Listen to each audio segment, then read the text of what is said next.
Hello, everyone. As you know, we have already talked about the different topic of the Unit 2, like what do you mean by total stress, neutral stress, effective stress, then permeability, what is Darcy law, validity of Darcy law, discharge velocity, seepage velocity. So all the things we have already talked in the last lecture. So today we shall talk about what are the factors which affect permeability.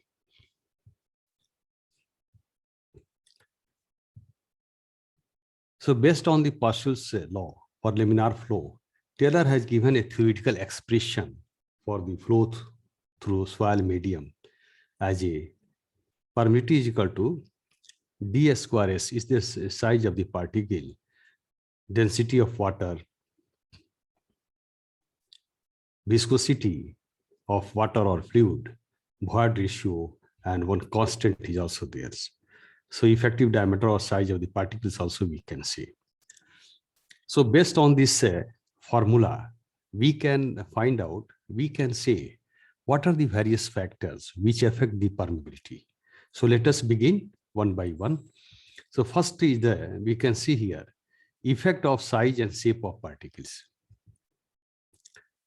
Suppose the density of water, viscosity, void ratio, all these points are, all these parameters are constant. In that case, what we can say? We can say that the permeability is directly proportional to a square of the size of the particles, right? So that means if the particle size is more, definitely voids will also be more, okay? Voids will be more, or the void size of the voids will be more, so the permeability will be more. We can see this figure. At the bottom, clay is there. So clay, the voids in the clay will be smaller compared to the coarse grained soil.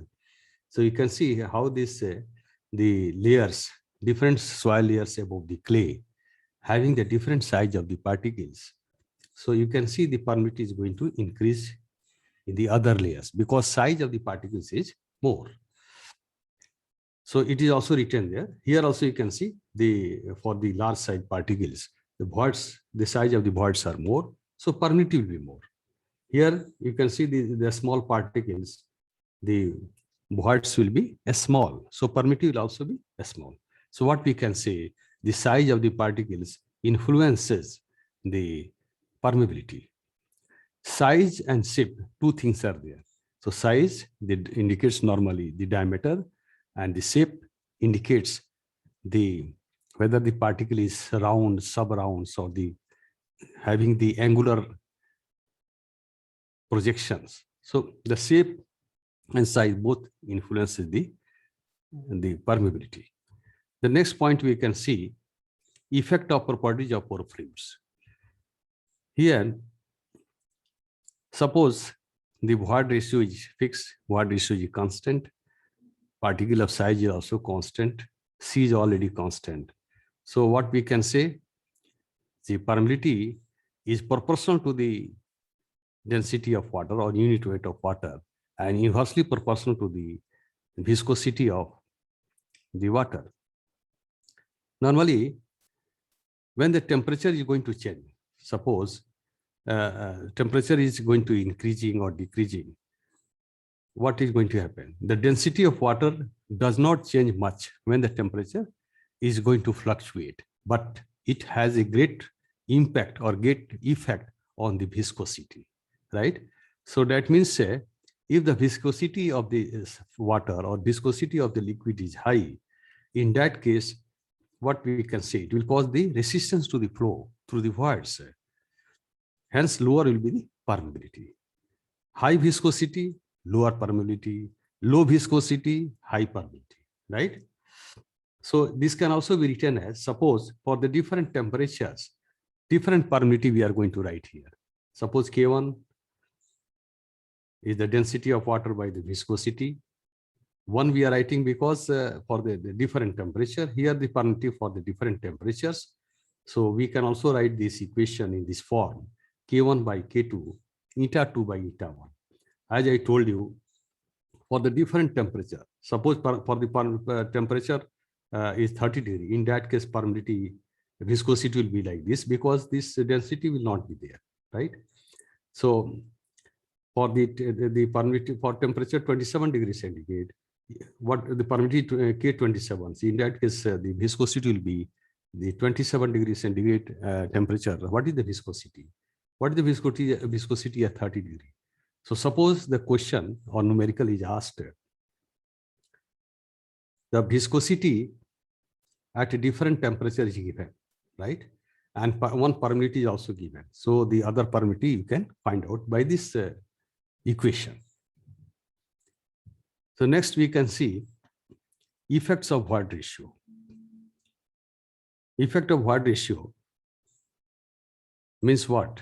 Suppose density of or unit weight of water is fixed, viscosity is fixed, and size of the diameter is also not going to vary. C is already constant. So what we can say, the permeability is proportional to EQ by 1 plus E. That means what? Greater the void ratio, greater will be the permeability. That means suppose you are going to take 0.5 or 0.6 the void ratio. So 0.6 to the Q, 0.6 to the power Q, 1 plus 0.6, that means 1.6. So definitely the permeability will be more, right? So next is the effect of structural arrangements of particle and stratifications. A structural arrangement, see, two things are there: structural arrangements of particles and stratifications. So as you know, we have already studied about the different structural arrangements. See, in case of fine grain soil, we have studied the flocculated structures and the dispersed structure. So normally in case of flocculated structure, where edge to edge contact are there in between the particles, and whereas in the case of dispersed structure, face to face contacts are there. So here in case of flocculated structure, voids will be more. So that's why the permeability will be more compared to the dispersed structures, right? So next point we can see stratified layers. So suppose below the ground level, different layers are there. Okay, different layers are there.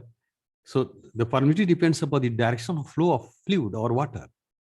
If the permeability, suppose different layers are there below the ground level, and we want to determine the permeability perpendicular to the flow to the perpendicular to the flow of water. So in that case, permeability will be less compared to the parallel to the bedding plane. See, the stratification is also called as the bedding plane. So what is going to happen if the flow of water is parallel to the bedding plane? The permeability will be high, and if the direction of flow of water or fluid is the perpendicular to the bedding plane, in that case the permeability will be less. Suppose if there is any structural defects in the soil or cracks or fissures in there, that is also going to influence the permeability. So all these points comes under the effects of structural arrangements of particles and stratifications. The next point we can see here, the effect of degree of saturation and other foreign matter. Degree of saturation means, suppose in the soil, air is there in the void. So if you are going to pass the water through the soil media, and in the soil the air contents are there, in that case air causes the resistance or hindrance, right? So it decreases the permeability, right? And once the soil is fully saturated, the permeability will be high, right? Because the air causes the blockage. You can see here, while if the soil is fully saturated, there will not be any such blockage. Whereas if air is present, in that case it will cause the blockage and the permeability will be less. So in the nutshell, what we can say, the fully saturated soil will be more permeable than the partially saturated soil, right? Like that also we can see. The next point we can see, suppose in the soil, the organic matter or any foreign matters are present. In that case, it will choke the voids, and definitely permittivity of that particular soil will be less, right? Due to the choking of the voids by the organic matter or the foreign matters. The next point we can see effect of adsorbed water. Adsorbed water surrounding the fine grained soil is not free to move. We have already studied the dipole nature of the particles, fine particles, or the adsorbed layers also we have discussed. This the surrounding the particles, many numbers of water molecules are going to be attached or attracted due to the bonding. So what happens? It reduces the effective pore space, right? The adsorbed water reduces the effective pore space because surrounding the particles, many water molecules are there. So suppose in between the two particles, every particle shall have many water molecules surrounding it. So it will decrease the void, okay, and permittivity is going to be influenced, reduces the permittivity of the soil. So this is all about the factors. What are the factors which affect the permeability? So today we are going to complete this topic, factors affecting permeability. Thank you very much.